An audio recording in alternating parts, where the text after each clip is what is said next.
Tamil Nadu Chief Minister C. Joseph Vijay on Tuesday launched Singapin, a special police force aimed at preventing crimes against women and children. He inaugurated the new special unit and flagged off dedicated patrol vehicles that will be deployed as part of the initiative.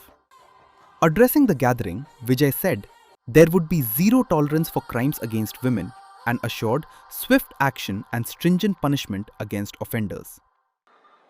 நம்ம பாட்டி அம்மா அக்கா தங்கைகள் ஒவ்வொரு வீட்டில் இருக்கிற பெண் குழந்தைகள் இவங்க எல்லாருக்குமான பாதுகாப்பை உறுதி செய்வோம்னு சொன்னோம்.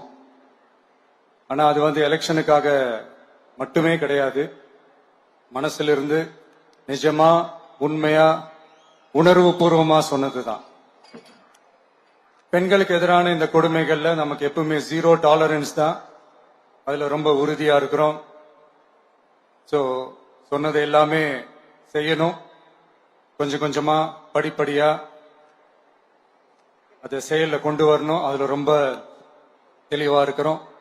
அதனாலதான் ஆட்சிக்கு வந்த உடனே இந்த குறைஞ்ச நாட்களுக்குள்ளேயே இதை நடைமுறைக்கு கொண்டு வந்திருக்கிறோம். சோ இந்த பிரச்சனைகள்லாம் ஏன் நடக்குது அப்படின்றத அனலைஸ் பண்ணி பார்க்கும்போது சுத்தி சுத்தி பாத்தீங்கன்னா ஒரே இடத்துலதான் நிக்குது. போதை பொருள் நடமாட்டம். அதை வேரோட பிடுங்கி எறியணும்.